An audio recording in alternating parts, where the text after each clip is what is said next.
jeex parce que commencé nañ ko depuis démb parce que entendre auditionné nañ au nom des citoyens encore une fois c'est des auditions citoyennes mais on les fait au nom des citoyens auditionné nañ candidat département bi tey commune bi la 5e bi mu des kenn muy Alpha de la paix mu ñëwoon ànd ak ñun dox également dox def fa benn message bu am solo. Je suis le directeur de campagne du candidat Alpha Ousmane Sy,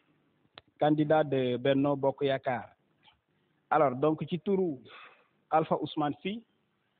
ci turu coalition Benno Bokk Yakaar maa ngi nuyu forum civil à travers seen coordonnateur Pape Serigne Ba. Qui est Alpha Ousmane Sy? Alpha Ousmane Sy est leader du mouvement Siggil Guinguinéo et candidat de la coalition gagnante Benno Bokk Yakaar, mais également fait partie des 50 leaders les plus influents de l'UEMOA. Alpha Ousmane Sy est un ressortissant sénégalais de Guinguinéo, directeur général de Sy Investment. Sy Investment est une entreprise qui fait dans la structuration financière. En tant que directeur général, Alpha Sy met en œuvre les stratégies d'investissement, supervise le développement du portefeuille d'entreprise et gère le réseau d'investisseurs de Sy Investment. Alpha Sy est un entrepreneur.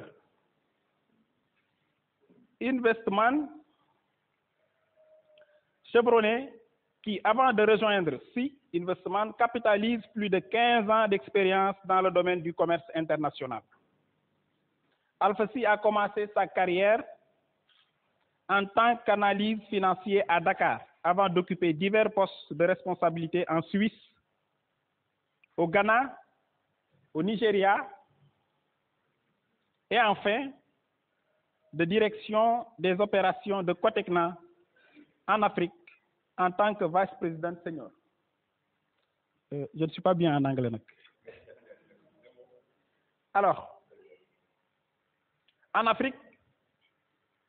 Alpha Sy est également un élu du conseil municipal de Guinguinéo, dans la région de Kaolack, au Sénégal. Il est titulaire d'une maîtrise en économie de l'école d'économie de Toulouse. Il est titulaire d'une maîtrise en économétrie de l'école d'économie de Toulouse et d'une maîtrise en finance internationale de l'école d'économie et de finance internationale de Bordeaux en France. Alors, on peut également dire qu'Alpha Ousmane Sy, c'est un leader qui a fait beaucoup de réalisations dans la commune de Guinguinéo depuis qu'il commence à s'activer dans le mouvement associatif et en tant qu'acteur politique, et ceci dans plusieurs secteurs, dans le domaine de l'éducation, dans le domaine du sport, dans le domaine de la santé et dans d'autres domaines. Voilà le candidat de Benno Bokk Yakaar. Voilà donc Alpha Ousmane Sy qui est venu donc présenter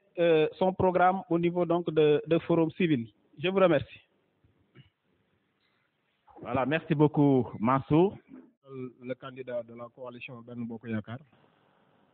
à la municipalité de Guinguinéo ak délégation bi mu àndal comme ni ma koy waxee saa su ne rek di ñaan yàlla yàlla bu ko kenn wuute le 23 juin yàlla nañ ko le 23 janvier yàlla nañ ko fekkee ci jàmm ak salaam te yàlla bu ndaje mi aussi nekk suñu mujjanteelu daje parce que li may wax saa su ne rek mooy ce qui nous unit est plus fort que le peu qui nous sépare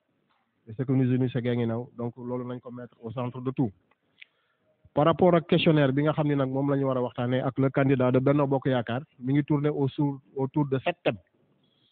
maintenant thème bu ci nekk dina ci am ay questions yu ñu la ci posé wax ko ci français jëm ko tekki ci wolof maintenant question bu nekk aussi am na benn temps bien déterminé boo xam ne moom nga am pour répondre par rapport à chaque question donc waaw di fàttali aussi que ni yow booy tontu donc da ngay tontu en wolof. Mais ñun dañuy wax en français jëm ko tekki en wolof la question voilà donc thème bu njëkk bi mi ngi tudd connaissance de la localité te bu ñu waxee la localité mooy la commune de Guinguinéo foofu la première question bi ñu lay laaj monsieur Sy mooy en quelle année Guinguinéo a été érigé en commune de plein exercice maanaam ban at la ñu def Guinguinéo commune de plein exercice foofu vous avez 1 minute pour répondre.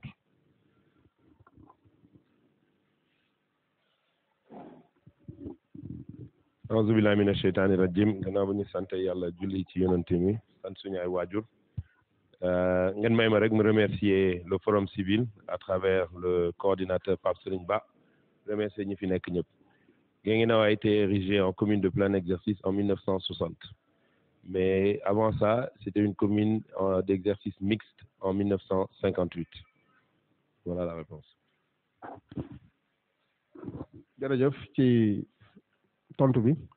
La deuxième question mooy combien d'ASC compte la commune de Guinguinéo citez-les tey bu ñu jëlee commune de Guinguinéo ñaata ASC moo fi am association sportive et culturelle ñu lay ñaan nga lim ASC yooyu fi am ci dëkk bi.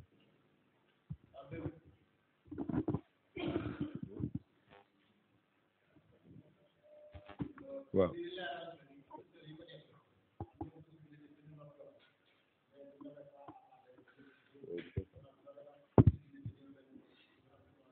waaw waaw Omar association sportive et culturelle yi ma kiiyaat question bi rek li nga bëgg mooy ma limal la les associations sportives et culturelles wala ma wax la le nombre d'associations sportives et culturelles ma lim leen d'accord.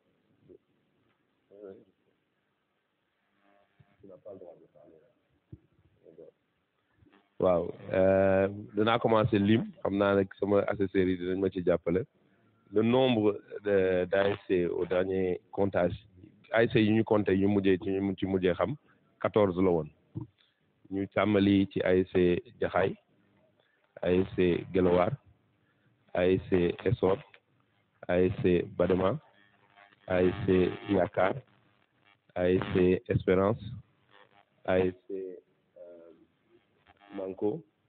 non mooy bind rek ASC Magutay ma bàyyi gars yi ñu compté ASC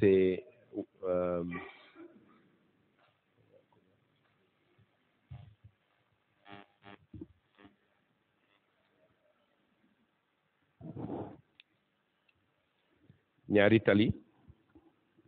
guy gi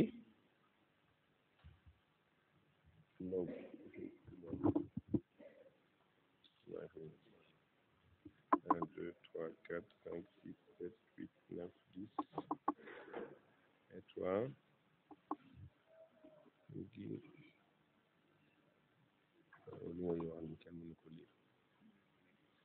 donc j'ai Jaxaay Guelwaar bon maa ngi wax xam naa nag il faudra qu'on revienne pour nous assurer que fàttewuñu kenn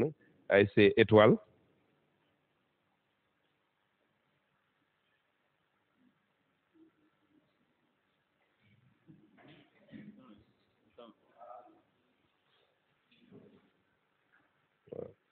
bon je pense on a cité au moins 13 ASC ñu fàtte nag xam naa dinañ ñu ko baal quoi. Par rapport à ce volet, la connaissance de la localité. La troisième question, quel est le nombre d'électeurs inscrits dans la commune de Guinguinéo maanaam commune de Guinguinéo tey ñaata nit ñoo inscrire ci liste électorale yi ci élection yi ñu jëm en 1 minute. bi mooy bu ñu defee révision fiche électorale bi il y a 2 mois 10 536 la suma juum sur 10 536 inscrits sur le fichier. Volet bi ñu nekk ba léegi. La quatrième question, est-ce que vous pouvez nous citer les centres de vote dans la commune de Guinguinéo et le nombre de bureaux de vote dans ces centres?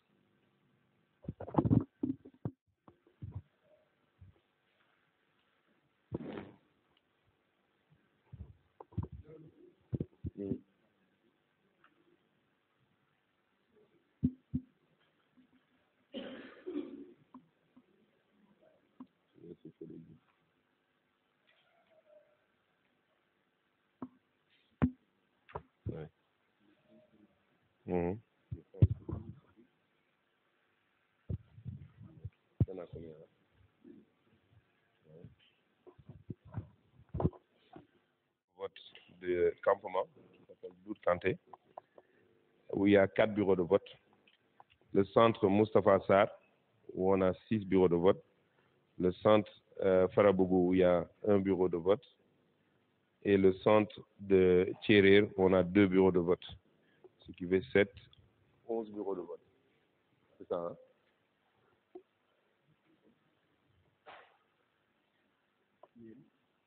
Ouais, non, bon, moi, il a autre chose. Mairie, oui, ouais. Avec mairie, 3 bureaux de vote. Donc 14 bureaux de vote au total. Monsieur Alpha Ousmane Sy, candidat de la coalition Benno Bokk Yaakaar. foog naa ne difficulté yi bëri nañu mais man ci li ma jot a gis yi ci gën a fës première difficulté bi d'ordre structurel mooy enclavement wu Guinguinéo bu ñu nee enclavement mooy Guinguinéo nekkul ci tali bi te tali bi jógee Bac Samba Dior di ñëw Guinguinéo dafa ruqee yeneen tali yi nga xam ne ñoo war a désenclaver Guinguinéo moo xam Guinguinéo Kahone Kaolack ak Guinguinéo Bos Ñibi tali yooyu defaraguñ ko ça c'est un premier. L'autre beneen problème bi nga xam ne fës na rëy na fii mooy problème mu chômage des jeunes mooy li ñuy wax xëyu ndaw yi bëri na ay xale ay jeunes góor jigéen yoo xam ne tey amuñu fu ñu xëyee. Troisième problème bi nga xam ne am nañ ko ci commune bi ci boppam mooy amuñu au niveau de la mairie ay moyens ay possibilités de faire dugal koom-koom ci biir mairie bi pour yokk mën-mënu mairie bi loolu nag li ko waral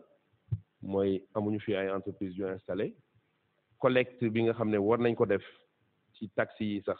ni ñu koy defee xëy na mun nañ ko dëgëral mun nañ ko gën a taxawal et am na tamit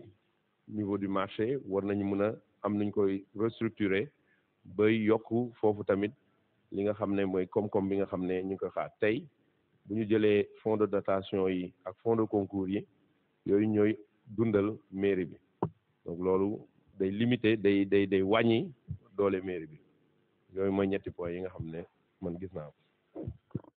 Donc nous allons aborder le deuxième thème qui porte sur l'acte 3 de la décentralisation, qui s'articulera autour de 2 questions en 5 minutes. Donc la première question,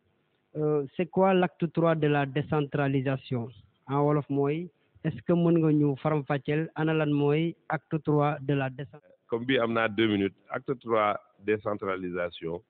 mooy maanaam bu ñu jëlee yenn xam nga bi ñuy changer loi bi doon jox région benn pouvoir bàyyi région bi créer département bi jublu nag ci jox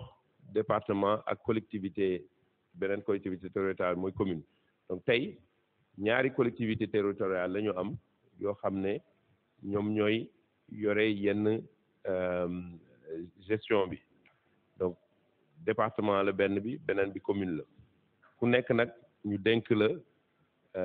yenn ci nga xam ne war nga ko toppatoo ci sa gox pour askan gi ci wàllu commune bi 9 compétences transférées la ñu jël juróom-ñeenti compétences transférées la ñu jël dénk ko commune bi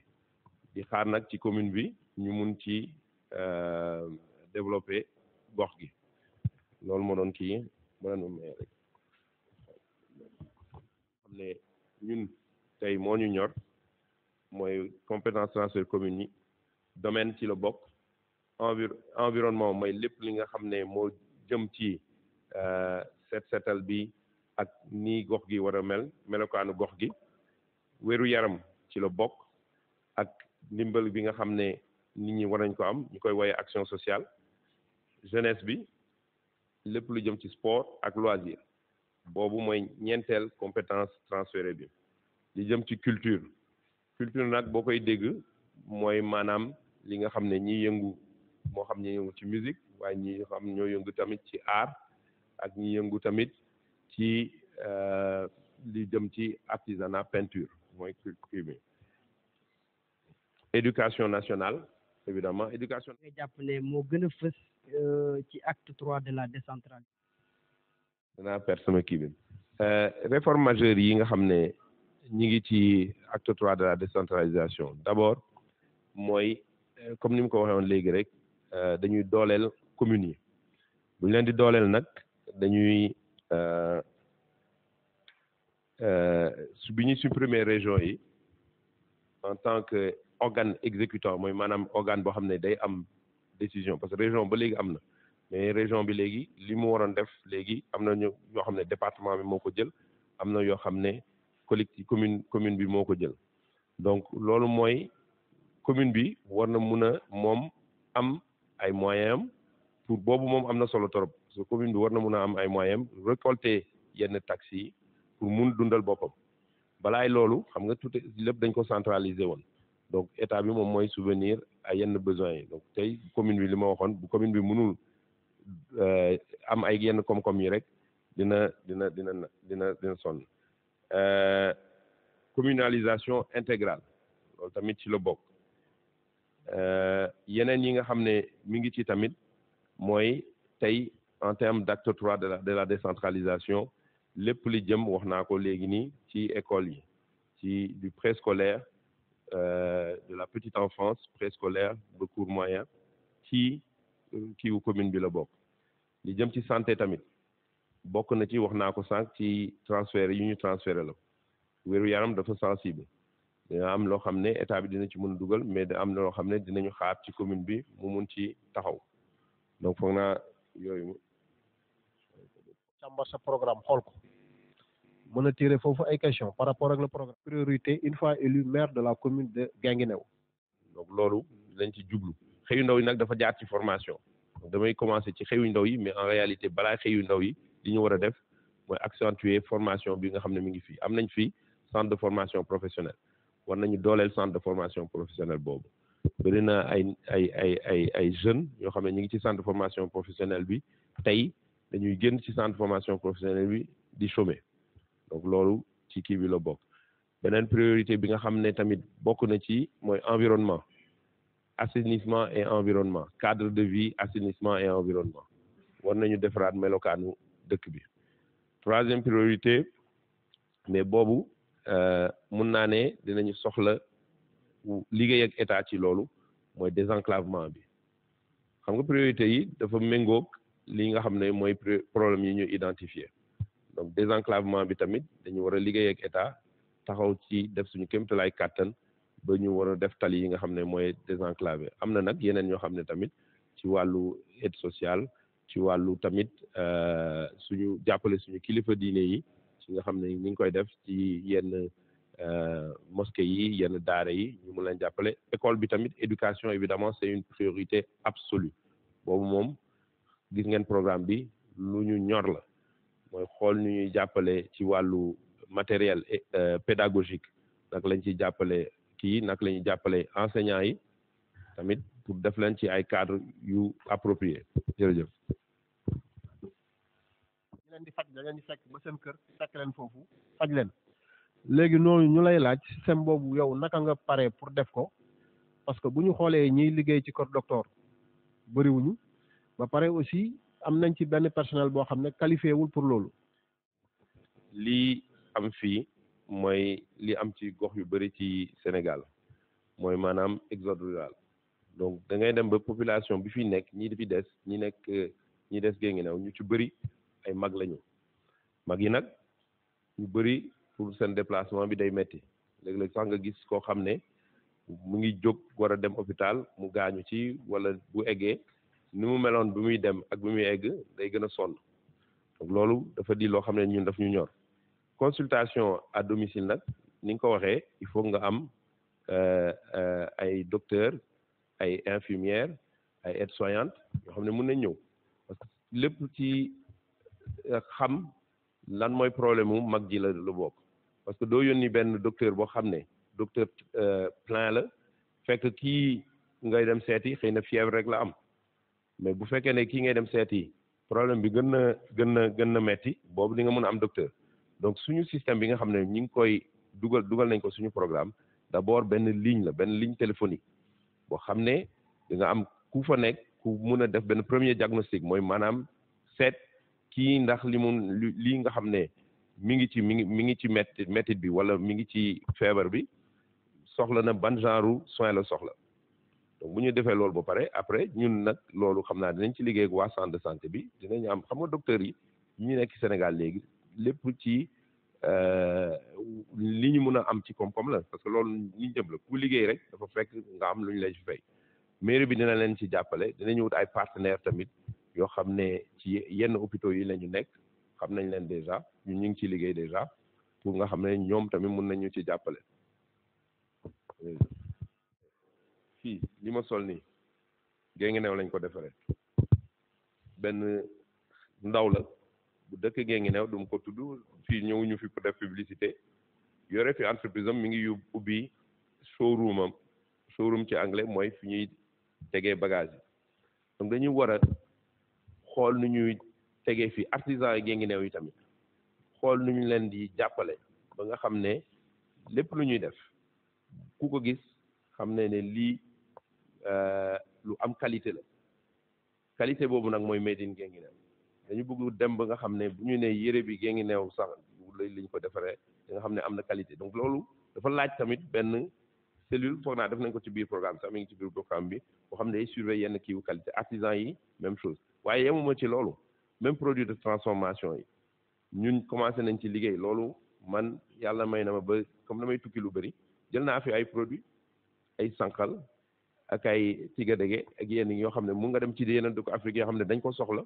ne leen lii fay Guinguinéo lañ ko defee ñoom soxla nañ ko du ma tudd ay dëkk mais dëkk yoo xam ne loolu nga am ko fa dafa metti soit ressortissants sénégalais ñoo ko fay jël wala ressortissants waa dëkk yooyu te mën na nekk dëkk yi nga xam ne ñoo ñu wër ci biir CEDEAO bi loolu nag mooy li nga xam ne moom la ñu bëgg fii indi mooy li ñu woowee made in Guinguinéo ba pare ma yokk ci benn rek ci sama programme dama bëgg ñu ubbi ci Ndakaaru benn boutique wala benn représentation boo xam ne produit Guinguinéo bu ñu ñëwee foofu ku ko ñëw mun na ñëw gis ko foofu mun na ñëw xam li ñuy defar ku bëgg jënd exporté nga jënd exporté ku bëgg jënd foofu nga jënd ko foofu. ok xam nga Omar dafa am ci pouvoir li ñuy wax pouvoir régalien Sénélec Azer Fera ay pàcc lañu ay organisme lañu yoo xam ne ci état bi la bokk amuñu raison ñoom bañ a ñëw ci gox bu mel ne Guinguinéo def liggéey bi nga xam ne état bi moo leen ko santaane donc man du mu ko jëlee ne lëkkaloo boobu bu amul parce que lëkkaloo boobu dafa war a am tey lu jëm ci électrification te xam nañu de fii boo demee Céréer am na zone boo xam ne courant ba léegi amu fi boo demee biir campement am na zone yoo xam ne courant bi amu fi courant public laa lay wax sax ak dem ci kër yi donc loolu dafa di responsabilité état tali yi tey xam nga boo ma ne bu Ageroute wala Fera ñëwuñu defar yenn tali yi lan ban beneen alternative nga am mais dañu nekk ci réew boo xam ne république la gox gu nekk dëkk gu nekk am nga sa wàll ci li nga xam ne loolu la état bi def nii ci budget état bi la li mu laaj rek mooy nga xam fi ngay jaare ak ñoom mooy maanaam nga saytu ko xam li nga xam ne sa dëkk soxla na ko dem toog ak ñoom ne leen lii ak lii la dëkk bi soxla du ñàkk tamit nga am ay moyens de pression yoo xam ne mun nga ko def ci directeur d'agence yooyu pour mu wóor la ne yow li nga soxla li sa dëkk soxla li sa askan soxla mun nañu ñëw defar la ko pour askan bi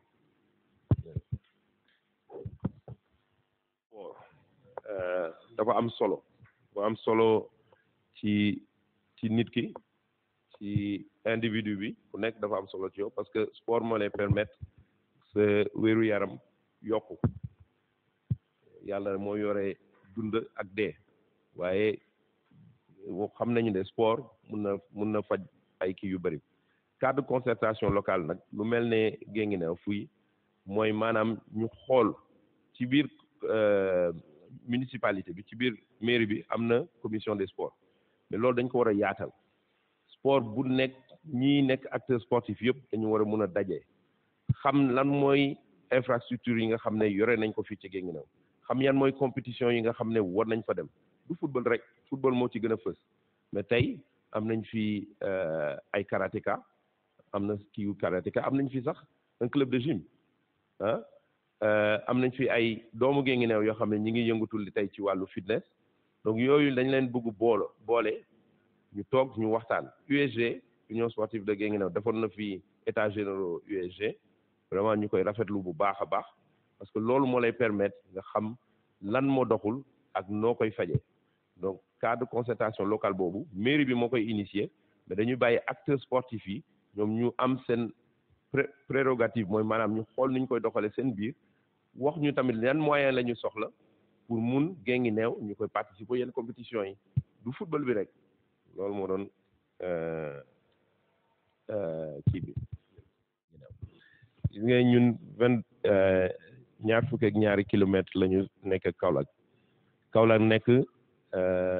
ville bi gën a rëy dëkk bi gën a rëy fii ci région Kaolack ñu nag ñu bokk ci région Kaolack depuis 2008 la ñu bokk ci région Kaolack centre d'affaires la port am na portu Kaolack tey 3 millions de tonnes de marchandises ñi ngi jaar ci portu Kaolack tey yoo xam ne ñoom dañu am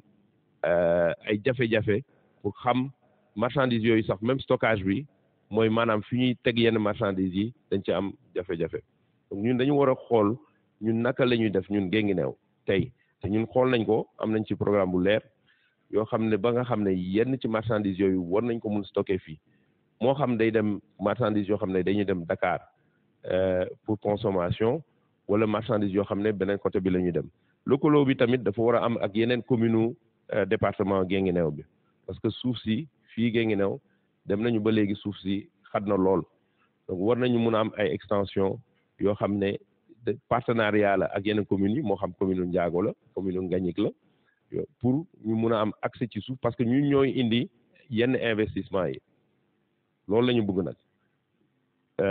bu ma kiyee passé ci loolu tamit Kaolack am nañ fa foire récemment bi ñu organise foire bi suñu ay doomu Guinguinéo dem nañu présenter seen kii foofu ci Kaolack donc foire boobu dañ ci war a participer man sax dama bëgg ñu am benn délocalisation peut-être benn mini foire parce que tamit dañuy rester humble bu ñu mën a am foire bu mel ni Kaolack léegi mais ñu am si fii suñu mini foire département bi invité ay doomu Kaolack ñu ñëw présenter seen produit te Made in Guinguinéo bu mu la doon wax boobu ñu commencé di ko def mu nekk dëgg ñu présenter suñu ay produits nit ñi di ñëw di commencé di xam di jël turu Guinguinéo parce que xam nga lu bëri ci wàllu marketing la bu ñu déggee turu Guinguinéo nag ñu xam ne ñii ñooy waa Guinguinéo ñii mooy produit Guinguinéo. mooy jafe-jafe yi nga xam ni ndaw Guinguinéo moom la ñu amee ak bis bu ñu la falee maire de la commune de Guinguinéo ana yan saafara ngay mën a indi par rapport ak jàngoro yooyu jeunesse bi di jànkonteel. Vous avez 3 minutes. jeunesse mu nga tàmbali ci ñu ndaw yi la petite enfance ba dem peut-être ñi nga xam ne ñoo nekk ci lycée bi wala même jeunesse mun na egg ba pratiquement 40 ans bu yu ndaw yi moom problème yi nga xam ne am nañ ko fii mooy problème infrastructure mooy problème yi nga xam ne wax nañ ko ci biir programme bi mi ngi ci d'ailleurs mooy centre petite enfance yi fi nekk environnement bi dañ ko war a defaraat booy dem nag di yéeg di dem ci moyen bi ak lycée bi tamit ba léegi boo demee ci yenn classe yi dafa xale yi fa nekk pour ñu mun a jàng bu baax conditions yi nekkuñu fa am na ay école yoo xam ne man gis naa leen toilettes yi amul donc loolu mooy jeunesse yu ndaw yi mais bii gën a metti wax naa ko mooy encore une fois chômage des jeunes ñàkk liggéey bi am fii ci dëkk bi loolu mun na jur lu nekk nag yéen ñi war a forum civil foog naa de war ngeen alerte ci loolu parce que am jeunesse boo xam ne amuñu espoir jàng nañu wala jànguñu waaye amuñu benn activité lu dul toog naan seen ataaya di xoolante moo mun a jur yenn yi forme de violence verbale d'abord parce que réseaux sociaux yaa ngi fi ñu nekk ci réseaux sociaux yi du ñu am lu ñu def mais violence physique sax mun na ñëw parce que frustration bi ñuy am ci ñàkk avenir moom moo indi violence physique donc man sama magistère en tant que maire de Guinguinéo bu ko yàlla tuddee mooy ñu liggéey ci formation jeunes yi parce que am na yoo xam ne yu bees la Sénégal xam nga Sénégal réew boo gis mi ngi changé donc da nga war a jàng réew bi ban orientation lay dem y a les métiers de la logistique y a les métiers wax naa ko du pétrole et du gaz ñu former leen am na ay débouchés foog naa ne fii ak ay at chômage bi ci Sénégal ci en général dina wàññeeku mais ñun waa Guinguinéo dañ ci war a am suñu wàll ndaw yi mun a am xëy indi fii tamit parce que xam nga du da ngay jël parce que pétrole gaz boo ko waxee amuñu pétrole gaz da nga leen di jël yóbbu leen mais au moins dinañ mun jàppale sa njaboot mais indi fii tamit loo xam ne nit ñi mun nga leen fixer fii parce que loolu dafa am solo te loolu mun nañ ko mooy créer conditions yi nga xam ne ay entreprises ay investisseurs dinañ ñëw fii toog fi Guinguinéo recruter ay jeunes ñu mun fi liggéey. jërëjëf stade bi moom dafa di lu ma ñor évidemment lu mu ci dellu si parce que maa ngi ci stade bi mu ci commencé liggéey ak léegi foog naa ëpp na juróomi at ci liggéey ak ay doomu Guinguinéo stade bi stade Olympe Africa la il faut que nit ñi xam loolu ma leeralaat ko parce que xëy na fukki at ak juróom ñaar rek léegi yàgg na te waroon nañu passé stade bi waroon nañu passé niveau bi nga xam ne toll nañ fi donc pour àggali stade bi fu mu nekk nii problème yi nekk ci stade bi benn bi tribune bi la tribune bi moom nañu waxante dëgg niñ ko defaree baaxul donc tribune bi war nañu raser daal bi ci kaw xëy na vestiaire yi nekk ci suuf mun nañ ko utiliser carrelé ko mun am ay vestiaire beneen bi mooy niveler terrain bi parce que terrain bi sax la suuf la bëri na nag il faut ñu xam yeneen stade Olympe Africa yu nekk Sénégal yoo xam ne ñun ak ñoom ñoo tàmbalee te ñoom ñi ngi fonctionner am na ñoo xam ne dem nañu ba léegi am nañu gazon synthétique ñun moom suñu terrain bi amul dara fu mu nekk nii donc dinañ sëqaat fi ñu war a sëq defaraat mur bi parce que gis naa récemment beneen côté mur bi daanoo man defaroon naa benn partie mur bi def ci norme sécurité lampe bi nekk foofu dañ ko war a changer parce que ni ñu ko defaree woon baaxul woon tamit donc mooy éclairage bi ñu defaraat ko li ci des ni nag étape par étape la dëkk tabaxoo ko ci benn bis étape par étape la Saalum Ndiaye fi mu nekk nii norme sécurité yi fa nekk baaxul Saalum Ndiaye ñi ngi fay dem di fa demaat yàlla nañu yàlla musal bu musiba amee ñun ñëpp dinañ ko rëccu donc stade bële bi ñu koy defar ko calculer woon nañ ci loolu man nag dafa ma jaaxal ba léegi lu tax defuñu ci minimum bi nga xam ne war nañ mën a tàmbali après nag ñu def li ci des donc dañu war a liggéey ma dellu si may eggali foofu rek may daane foofu ak Olympe Africa ak NOS le comité national olympique sénégalais waxtaan naa ci bu mujjee bi semaine dernière la woon ak ñoom ñu ne ma ñu ngi may déglu jërëjëf. xam ne mën na accueillir yenn maanaam autorités yi wala yenn artistes yi de renommée internationale. salle Audi Niass ak théâtre de verdure waaye théâtre de verdure du salle de spectacle espace ouvert la espace aéré ouvert la gis nga salle de spectacle dafa am solo xam nga bi ñuy defar arena ñu bëri nee nañu lii lu muy jëriñ arena sport la woon sax ci kii bi ci bi ñuy tàmbali mais bi nga boo gisee Youssou Ndour li mu fa def dafa 15,000 personnes ci 31 décembre di nga xam ne salle de spectacle mun na la jural koom-koom tamit donc loolu naka la ñuy def ba am fi salle de spectacle digne de son nom dafa laaj nga liggéey ci liñ tubaab bi di wax business plan bi mooy maanaam nga xool ñaata la salle de spectacle bi di coûter ñaata ngay dugal ci koom-koom pour salle de spectacle bi ak ñaata la mun a indil ci koom-koom am ci ay nit yu la ci jàppale tey wax naa ko sànq Kaolack suñu partenaire la war a doon tey Guinguinéo munoo ne da ngay kii Guinguinéo rek loolu ku ko wax waxoo ni méngoo waxoo dëgg Guinguinéo da nga war a xool ak Kaolack naka la ñu Kaolack tey amul salle de spectacle di sunu am nañu cœur de ville am nañu benn zone boo xam ne mën nañ ko foofu mais salle de spectacle fermée boo xam ne mun nañ ko kii amagul fa donc ñun dañu war a xool naka la ñu mën a délocaliser yenn spectacle yenn événement yi même entre Kaolack ak Guinguinéo mun na nekk département bi rek doy na boo amoon salle de spectacle fii pour nit ñi ñëw nga mun rentabiliser sa salle de spectacle donc loolu tamit day nekk initiative publique privée mairie dox la suuf si yow nga ñëw monter ko liñ ci am ba bokk ko ak mairie bi en termes de revenu. jërëjëf donc di fàttali que ni thème 4 boobu jeex na léegi nag dañuy song li nga xam ni mooy thème 5 bi thème 5 bi dañ leen ci laaj 6 questions question bu ci nekk di nga am 3 minutes pour tontu ko thème bi nag mi ngi aaju ci économie maanaam li ñuy wax koom jafe-jafe yi bëri na lool ci commune Guinguinéo. sama directeur de campagne bi fii moom ci wàllu agriculture moom mi nekk Sonacos am nañ ci xam-xam bu màcc bi njëkk ci wàllu agriculture mooy suuf bëri na xam nga suuf si fii suuf historique la nga am ay famille yoo xam ne historiquement ñoom ñoo am yenn suuf yi donc ñoom ñooy béy mais bu ñuy béy tamit am na ñoo xam ne du ñu am accès ci suuf mais ñi am accès ci suuf béy bi béyu yu yàgg yi la am na ñu bëri mbaam la ñu yore wala fas la ñu yore seen ileer di béy dañu war a xool nu ñu leen di jàppale ci wàllu li ñu wax mécanisation beneen bi boo xam ne c'est dafa nekk ci région centre bi fii mooy ndox bi donc ñun fii Guinguinéo béyum nawet rek la ñu xam pratiquement béyum noor gi bëriwu fi wala pratiquement inexistant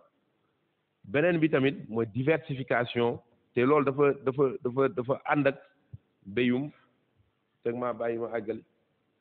dafa ànd ak béyum noor mooy maanaam nga diversifier culture yi nga xam ne yaa ngi koy def xam nga ñun suñu maam dañu ñëw fekk fii rek suñu maam yi di béy gerte di béy dugub ñun tamit suñu mbokk yi ñuy ànd ak béy dugub ak gerte wax naa ko sànq dañu war a xoolaat li nga xam ne nit ñi soxla nañ ko béy dootul rek pour lekk béy mun nga ci béy dundal ci sa njaboot ba pare am loo xam ne di nga ko denc pour fay école pour fay même lu ñuy ñaan yàlla sax mooy boo demee ba nga fay li nga lekk fay école mu dese la loo xam ne mun nga ci seddal sa xol donc loolu ci béy bi la ci wàllu élevage bi problème yi ñu am tey jaar naa ci daral bi fii dafa am problème mu sécurité am problème mu production am problème mu tamit daral bi même marché bi fii clôture bi sax vraiment suñu mbokk sàmmkat yi ñu ngi koy jooy bu baax a baax loolu mairie bi war na leen créer benn espace boo xam ne sécurisé na ñu clôturer ko ñu mun fi indi seen jur bi loolu moo doon kàddu yi àggale naa ko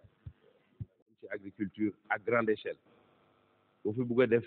ay plantation à grande échelle par exemple nga ne da ngay def maïs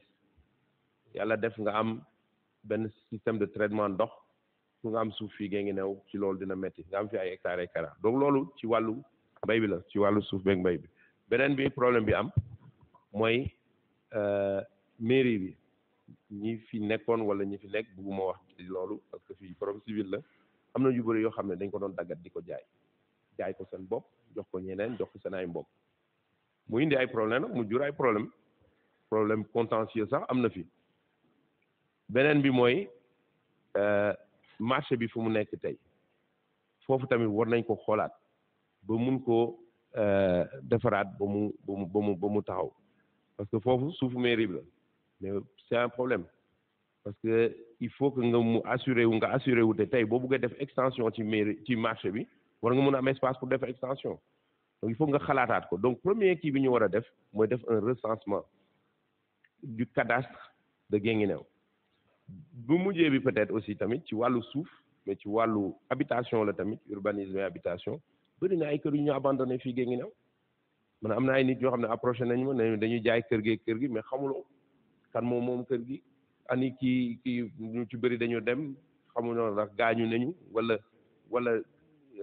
seen descendants yi seen doon yaa ngi fi donc dafa am benn recensement bu important cadastrique bu ñu war a def léegi nag am na ay technologie moderne yu lay permettre nga am benn cartographie du foncier à Guinguinéo xam fan moo am suuf fan moo am kër yi nga xam ne ak kan moom kër yi defaraat tamit tali yi entre les quartiers yi ci biir quartier yi bëri na ay quartier boo fekk quartier yóbbu ci Guinguinéo sax suuf rek ngay doxee loolu war nañ ci jóg tamit xam naa bokkul ci question bi mais lii jëm ci wàllu pavage waaw.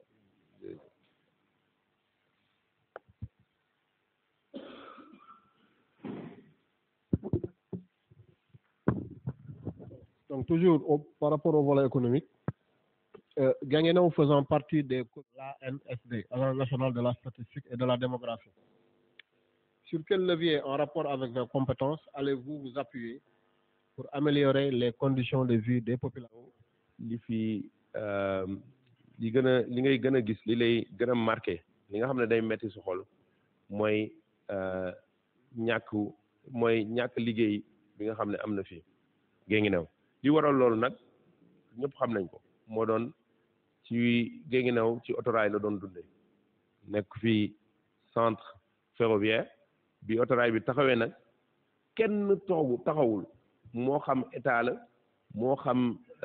collectivité locale la moo xam doomu Guinguinéo yi ne sax pour ne léegi comme autorail gi nekkatu fi te ñu bëri ci autorail bi lañ doon dundee cheminots yi ak ñi nekkoon di liggéey ci commerce ak yooyu loolu la ñu war a xoolaat mooy am vision bu bees boo xam ne le temps nag état xam nu muy defee ba autorail bi doxaat mais en attendant am na yeneen initiative mooy yeneen idées yoo xam ne mën nañ ko fi indi pour wàññi ñàkk liggéey bi parce que pauvreté loolu la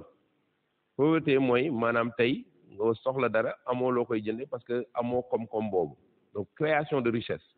da ngay mën a créer wax naa ko made in Guinguinéo da ngay renforcer ñi nga xam ne am nañu tuuti xam-xam ñi ngi jéem a liggéey former ñi nga xam ne amaguñu xam-xam boobu pour utal leen liggéey yoo xam ne dina leen jural ba pare indi tamit suñu diaspora bi impliqué suñu diaspora yi nekk biir Sénégal ak yi nekk biti Sénégal ci wàllu création de richesse bëri na ay doomu Guinguinéo tey yoo xam ne ñi ngi sant am nañ seen teranga mais teranga boobu bu ñu ko commencé woon ndànk-ndànk di leen nit di leen jox confiance les fii boo fi indee boo fi investir biir Guinguinéo nit ñi du ñu pasar sa xaalis wala du ñu ko yàq di nga commencé gis kanamu dëkk bi changé loolu moo mun a indi réduction pauvreté bi ñu wax ut nag ay partenaires yoo xam ne mun nañ ci jàppale partenaire moo xam multilatéraux la mooy partenaire institution yi ak ay partenaires privés yoo xam ne mun nañu ci jàppale di war a jàppale tamit jigéen ñi ak ndaw yi ñu am accès au crédit mais crédit boo xam ne baax na waa garage bi par exemple boo waxtaan ak ñoom tey bu ñu demee leb fukk ak %, la ñuy lebee ëpp na donc dañu war a xool tamit jigéen ñi nu ñu amee ay crédit yoo xam ne bu kawee bu méttee ba metti %, la wala mu gën ko tuuti loolu tamit ba pare gunge leen ci liggéey bi parce que boo leen wutalee crédit rek bàyyi leen tamit dinañu dem du ñu mën a fay bor yi mais gunge leen nga jàppale leen won leen utal leen ay marché wax naa ko ñun suñu mbébét mooy ñu mun a ut benn maison de Guinguinéo à Dakar ak yeneen dëkk yi peut-être mais Dakar la ñu commencé parce que Dakar mooy capitale bi comme ça mu am benn produit d'économie ñu créer benn cercle li tubaab bi di wax cercle vertueux mooy maanaam lu dugg nii lépp lu ñu consommé waa Guinguinéo ñoo koy consommé ñoom tamit ñu am ci kii nga xam ne jaay na ko mu am ci comme ñu def cercle vertueux jërëjëf lii tubaab bi di wax élargissement de l'assiette fiscale mooy maanaam tey ci compétence transférées yi mairie bi waroon na am ay outils yoo xam ne mooy waroon na mën gën a taxawal lépp li jëm ci dugal koom-koom bi nga xam ne nit ñi war nañ ko fay ci biir dëkk bi mais loolu xam nga dëkk bu mel ni Guinguinéo wax nañ ko pauvreté bi mooy ndóol bi metti na trop fii donc loolu da nga koy def parce que dafa bokk ci li nga xam ne compétence mairie la mais li ëpp solo mooy nga dem attirer ay investissement parce que investissement yi ngay attirer fii ñoom bu ñu ñëwee dinañ fay taxe foncière dinañu fay yeneen taxes yi nga xam ne mi ngi ci biir mairie bi fii loolu mooy yokk sa koom di wax tamit am nañu ay possibilités xam nga boo ne partenariat public privé mooy tey mairie bi bu na ne man tey damay engagé wu ak yow jox la suuf nga indil ma investissement 10 milliards 10 milliards yooyu yow boo ci liggéeyee di nga jël ay doomu Guinguinéo waaye tamit di nga ñu jox ci sa recettes yi ci sa revenu yi di nga ñu jox 10% loolu mun na nekk loolu moom rek kanamu dëkk bi soppeeku na boo ci indee benn waxuma la nga indi ci fukk wala kii boo ci indee benn rek di nga commencé gis ni affaire yi di tane daal di évoluer donc loolu moo doon réponse bi. budget bi dañu def constat que ni lu ci ëpp ci fonctionnement lay dem tey yow lan nga yaakaar ni mën nañ ko def pour gën a mën a maîtriser ñooñu nga xam ni ñi ngi fayeeku ci mairie bi bu ñu defee taxaw seetlu gis ni koppar yi dugg ci mairie bi en contrepartie taxut a demee noonu. mooy mairie bi man conseiller municipal la te citoyen Guinguinéo la am na ay agents yoo xam ne mairie baa ngi leen di fayuñu loolu il faut nga xool xam nga agent yooyu xëy na ndimbal la baax na sax mais jëm leen placer feneen utal leen feneen foo xam ne li ñuy doon jot peut-être mun nañ ci jot di liggéey beneen liggéey parce que peut-être amuñu compétence yi nga xam ne war nañu nekk ci biir mairie bi bu fekkee day def œuvre sociale daf ko war a bind nañ ko ci programme bi institutionnalisé mooy ñu tegal kuréel boo xam ne mooy def œuvre sociale mais lii gën a ëpp solo mooy mairie bi dafa war a dem ba nekk efficace mooy mun nga wàññi personnel mairie bi xëy na nga xoolaat nooy réévaluer sax peut-être yenn salaire boo ko wàññi il faut nga xoolaat grille salariale mairie bi mais mu wóor la ne képp ku nekk ci biir mairie bi yaa ngi def liggéey ba nga xam ne sant nañ la ko loolu moo ci ëpp solo man damay tàmm di wax xam nga entreprise te dama ngeen baal ma ci comparaison bi entreprise tant que entreprise baa ngi développé wu di indi comme mun nga fay entreprise bu développé wul indi woo comme sa directeur wala sa PDG mooy kii jiite entreprise bi demul outil li nga xam ne mooy comme entreprise bi pour dugal ko ci dina am problème fay salarié mairie bi noonu la war a doxee tamit c'est-à-dire que mairie bi dañu war a li nga mooy sa question bi nga waxoon balaay bi mairie bi dañu war a xool nu ñuy dugalee comme ci biir mairie bi bu ñu ko amee nag ñu mun fay kii salaire yi en attendant am na ay secteur tey ay agents yoo xam ne ñi ngi fayeeku ci biir mairie bi yoo xam ne dañ leen war a utal leneen loolu nag man loolu moom vraiment dama ci sawar parce que war nañu former nit ñi wax naa ko dama koy waxaat war nañu utal nit ñi ay débouché dégg nga boo amee yooyu nag di nga mën a maîtriser sa masse salariale am mairie boo xam ne efficace na ut tamit xëy na dinañ ci ñëwaat ay outils modernes de gestion mairie bi parce que tey mun nga toog sa kër mun nga communiquer ak Omar mun nga communiquer ak Pape Serigne Ba ci WhatsApp bi ci téléphone bi te nekku leen physiquement ensemble mun ngeen régler lu bëri donc mairie bi ba pare en termes de salaire aussi il faudra ñu am benn système benn outil de gestion boo xam ne mooy gérer salaire yi dootul nekk rek gars yi jël ay kayit benn fichier Excel dugal ne kii lañ ko war a fay kii lañ ko war a fay lii lañ ko war a fay donc dafa laaj benn xalaataat nii suñu mairie bi di doxee. cantine yi ni ñu leen di installé ci marché bi dafa jéggi dayoo. bi ñuy wax wàllu foncier juste pour préciser sànq bi ngay wax parce que Mansour mu may wax bi ngay wax wàllu foncier Omar c'était qualité des sols wala da nga doon wax d'une manière générale le problème du foncier waaw kon problème du foncier la woon cantinalisation sauvage bi boobu problème bu rëy la xam nga du problème mu rek jox nañu Modou Pouy cantine ci biir marché bi ndax Modou Pouy sama coordinateur la sama xarit la problème bi problème sécurité la d'abord problème assainissement problème sécurité la marché bi fii amul sécurité nañ ko waxan léegi nag nit ñi dafa am ñoo xam ne moom la ñu def seen moom la ñuy dundee mooy li ñuy liggéey ci benn marché bi boo tëbee rek benn alpha si jógee fële rek ne la léegi da ngay génn sa cantine parce que fii ñu la joxee cantine bi baaxul di nga am yeneen problème yooyu indi donc dafa am ay étapes yoo war a def première étape bi mooy xool norme sécurité yi recenser cantine yi nga xam ne xëy na waruñu woon nekk ci yoon bi wala fi ñu leen joxe cantine bi baaxul man ci sama projet ci sama magistère en tant que maire Guinguinéo bëgg naa ñu indi fi marché moderne marché bi nii dinañ ko xoolaat saytuwaat ko mais dinañ ut beneen place boo xam ne dañu fa mun def marché moderne après nag ndànk-ndànk nga mun di dindi jël nit ñi di leen yóbbu ci leen dugal avec accompagnement nag day am accompagnement ñu mën a dugg ci marché moderne am na benn kuréel boo xam ne mi ngi fii Sénégal tudd Promoged moom lépp loolu dong la ñuy def mooy ut ni ñuy defaree ay marché moderne ñëwaguñu Guinguinéo nag parce que évidemment ñi ngi ci marché grande ville yi mais ñun man dama ci liggéey sax dama am benn marché boo xam ne ñu ñëw structuré woon financement bi du woon Sénégal beneen dëkk la woon mais loolu suñu yéene la ñu mun a commencé xool marché moderne maa ngi la ko doon wax léegi nii zone boobu zone essentielle la zone marché bi sol bi foofu foncier bi foofu essentiel mais il faut que ñu def ko ndànk-ndànk ba mun régler problème yi nga xam ne ñi ngi fi tey. 2022 yi nga xam ni ñu ngi koy waajal ci commune bu Guinguinéo donc ñu ngi attaqué li nga xam moo di 6e thème bi avant dernier bi nga xam ne day wax ci wàllu santé ak action sociale donc la première question monsieur Sy que comptez-vous faire pour améliorer le plateau technique des structures sanitaires de la commune ana ban taxawaay nga nam am wéru yaram ak comme mooy lépp donc amélioration centre de santé bi ci njëkk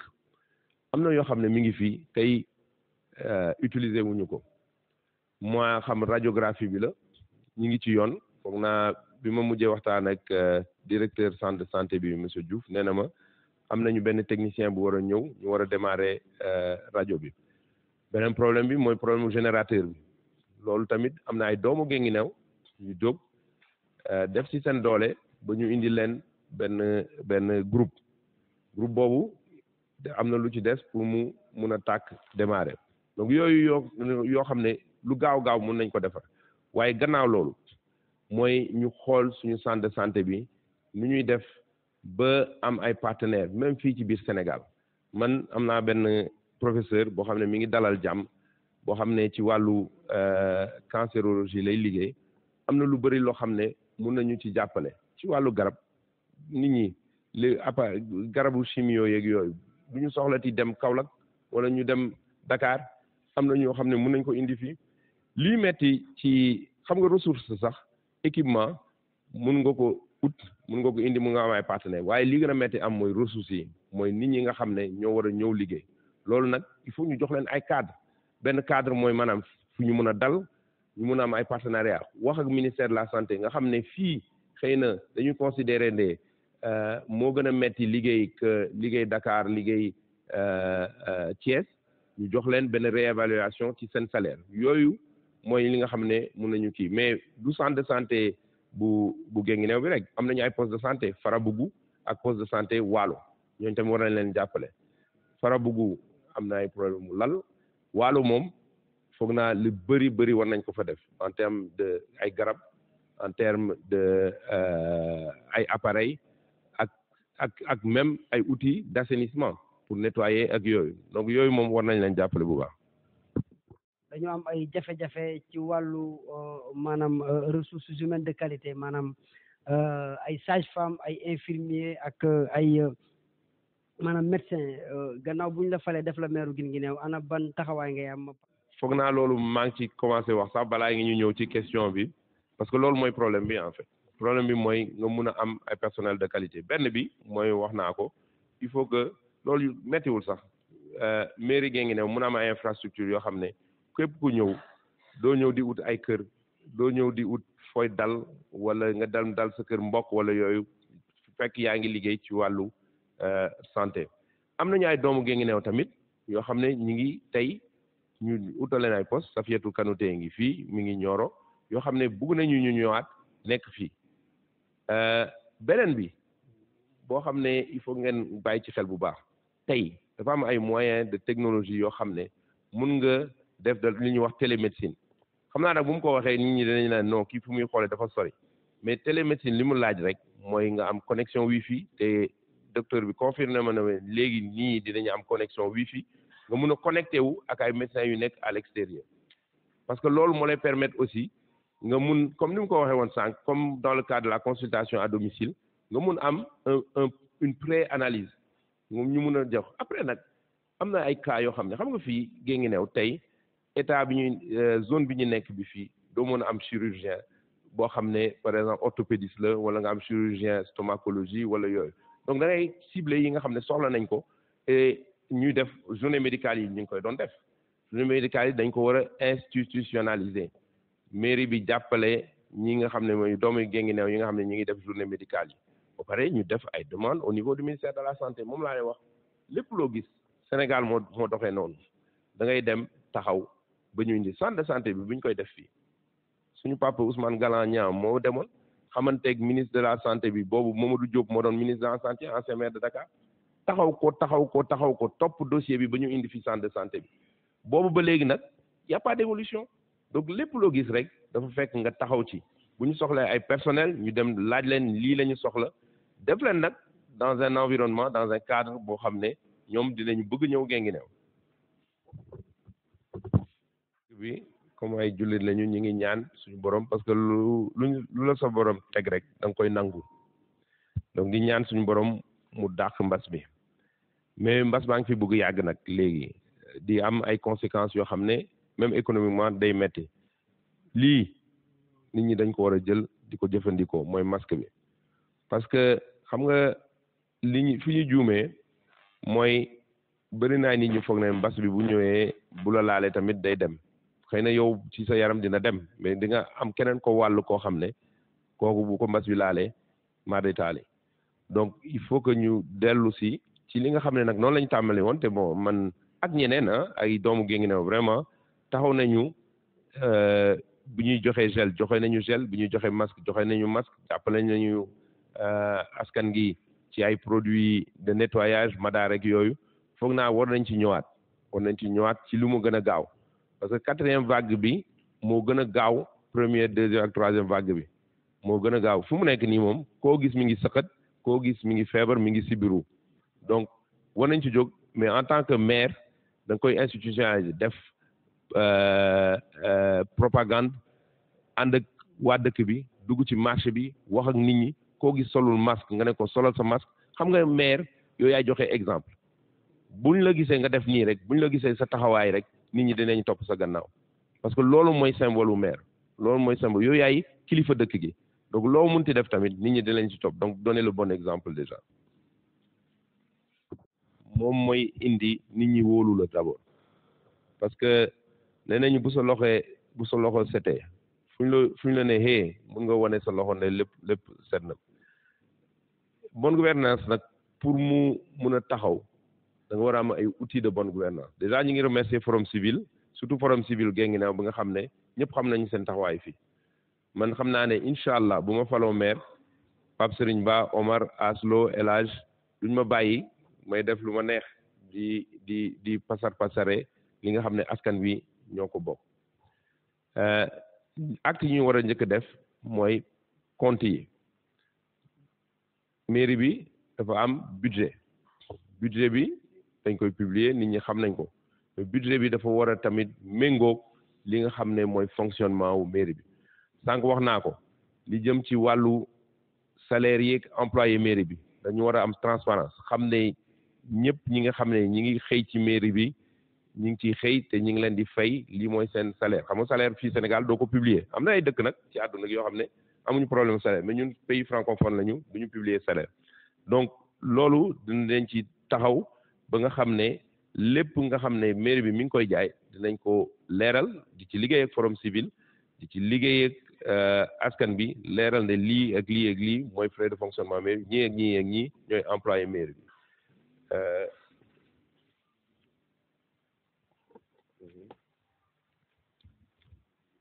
waaw publier aussi délibération yi évidemment parce que wax nañ ko ci bonne gouvernance tamit mairie bi dafa am responsabilité ci wàllu suuf lépp lu ñuy def ci wàllu suuf parce que loolu mooy indi souvent ay problème au niveau des communes rurales mooy ñuy jël suufu jàmbur wala ñu jaay ko wala yooyu donc ci wàllu suuf ñun lépp lu ñuy def ci wàllu suuf dinañ ci waxtaan ak nit ñi dinañ ci waxtaan ak conseil municipal publier ko ak tamit budget participatif mooy woo ñëpp nee leen lii mooy budget bi nii lañ koy doxalee lan moo ci seen xalaat. êtes-vous disposé à organiser une activité de redevabilité à la fin de chaque session budgétaire jàkkaarloog askan wi ci nga xam ni def nga session budgétaire bu jeexee en 2 minutes. waaw Omar man du ma xaar sax ba session budgétaire bi jeex pour ñu mun a def action boobu xam nga budget boo ko yoree foo toll war nga mun xam foo toll ci sa budget c'est-à-dire que tey boo voté budget bi war a am ay dépenses ci biir budget bi ay outils ngay am ay outils de gestion la tey fii nii fu ma toll mun naa kii man dugg ne budget bi fii laa ci toll waroon naa jaay 100 millions maa ngi 50 millions mais on est à la moitié du budget loolu dañ leen di koy jox dañuy def outil boobu waree jox leen ci yéen waa Forum Civil accès nga xam ne doo leen xaar ba ñu def fin de session budgétaire pour xam ko budget moo lay permettre nga xam fan nga toll ci li nga war a jaay ak ci li nga war a dugal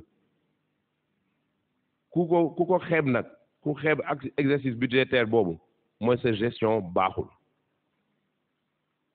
noonu moom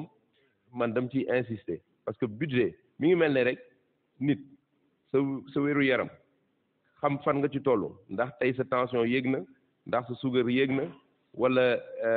sa bopp mi ngi metti da nga ko war a xam foo toll da nga koy xam boo ko xamul rek yaa ngi dem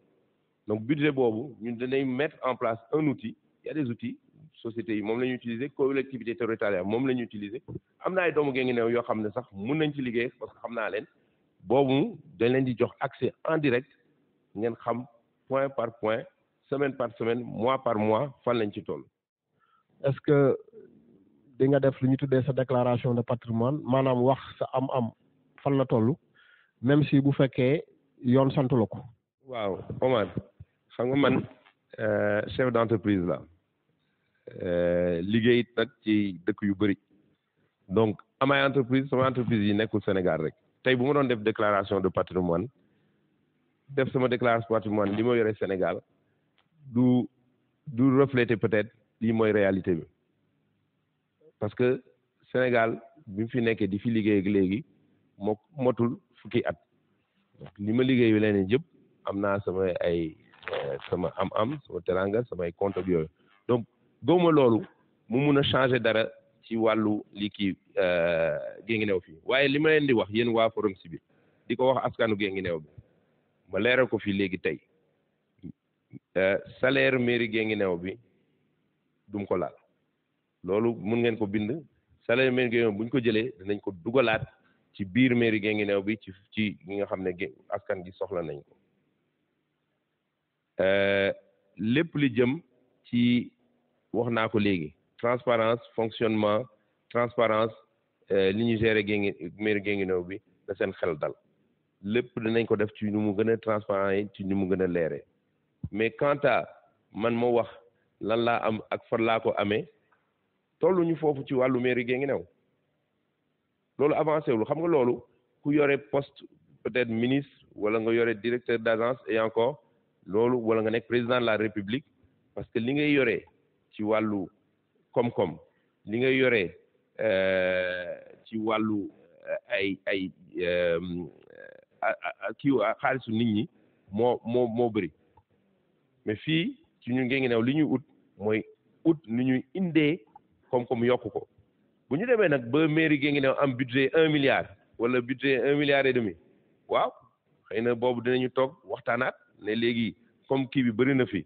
alhamdulilah nañu waxtaan xool ndax mun nga def sa déclaration de patrimoine mais foog naa daal aujourd'hui nekkul à l'ordre du jour. ak conseil municipal bi liggéey nañ ko biñ leen falee boobu ba léegi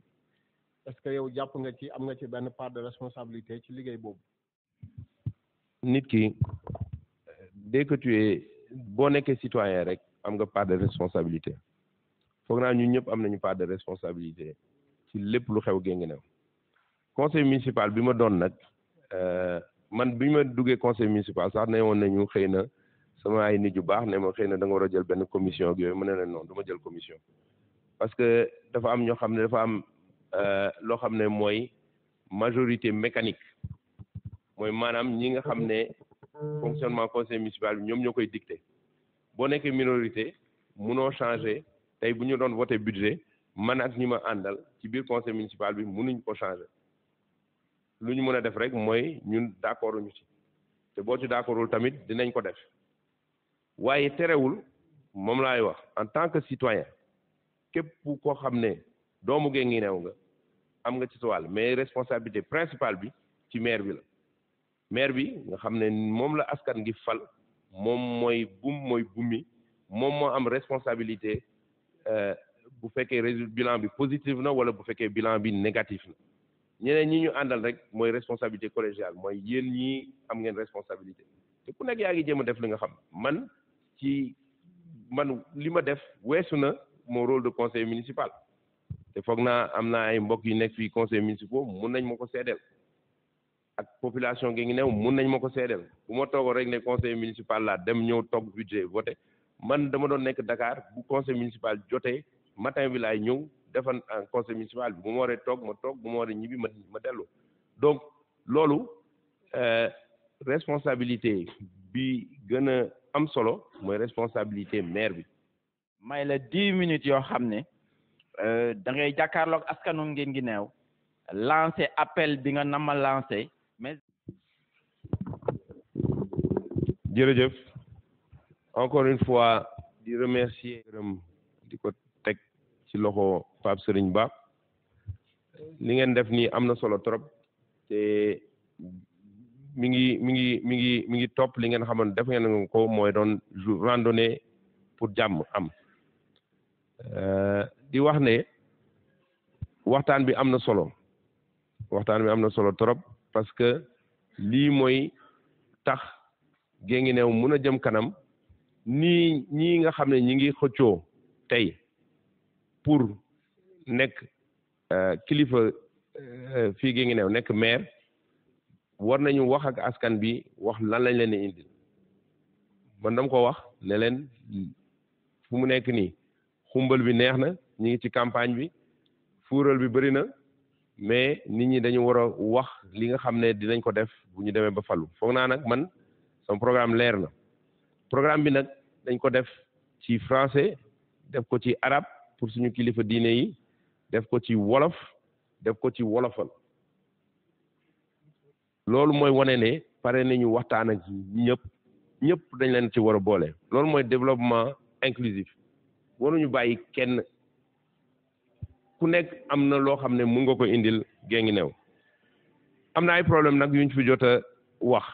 yoo xam ne wax naa ko xëyu ndaw yi moom moo jiitu foog naa man ci li nga xam ne war nañ ci jóg bu loolu weesoo désenclavement Guinguinéo moo ñuy permettre aussi te dafa liyewu ak xëyu ndaw yi moo ñu permettre ñu am beneen melokaan ci dëkk bi beneen bi ci nekk tamit mooy cadre de vie nañu defaraat Guinguinéo nañu xoolaat ku nekk fii ci salle bi maa ngi gis ay bouteilles yu nekk ci suuf boo demee ci marché bi ñu ngi sànni bouteilles plastique yi boo demee wetu gaar ba noonu campement dañ ko mujjee jël dafa benn décharge tey ci biir nit ñi fii askan yi di nekk loolu dina jur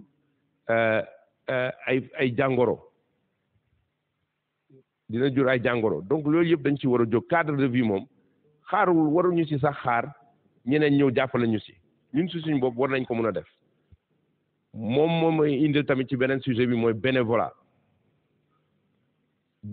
mooy lan mooy ku nekk na nga jàpp ne yow maire nga tamit ku nekk na nga jàpp ne kenn gënaloo bëgg Guinguinéo ku nekk nga nekk fii moo xam yaa ngi yeewoo fii wala yaa ngi doomu Guinguinéo di yeewoo bitim réew wala yaa ngi doomu Guinguinéo di yeewoo ci biir Dakar wala Thiès wala fu nekk ku nekk na nga jàpp ne sa wàll da nga ci am ci Guinguinéo bu ñu defee noonu rek dinañu gis mbir yi di commencer changer di wax tamit ci wàllu suuf ne ñu moytu am na dëkk yu bari wala fii Sénégal loo xam ne coow bu bari ci wàllu suuf la jógee nit foog ne mun na jël suufu jàmbur jox ko keneen jaay ko ba pare bañ ko jox li nga xam ne amel na ko nañu moytu loolu nañ ko moytu bu baax ci wàllu mbay wax naa ko suñu mbokku béykat yi dinañ leen jàppale dinañ leen jàppale parce que soxla nañu ñu jàppale leen ci wàllu mécanisation ñu mun di bayu noor Sénégal léegi am na fi bayu noor donc loolu war nañ leen ci mën a jàppale lii jëm ci nag bon waxoon naa ko sax xëyu ndaw yi formation gi yooyu xam naa jarul ma ci ñëwaat